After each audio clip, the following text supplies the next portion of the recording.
or know how you can do that on your Airline Commander app. So all you have to do, so you just click here on settings, click on it here.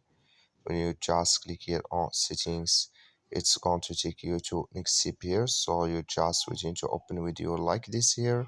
So then you go down, just keep going down here. Then you click here on apps.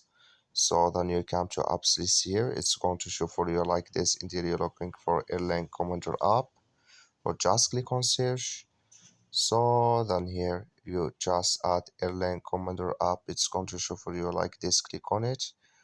Then it's going to take you to this list. You click here on first stop. Click on OK.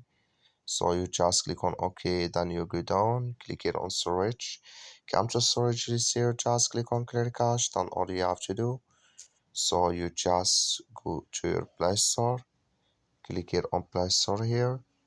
So then you search here for Airline Commander app. It's going to show for you like this.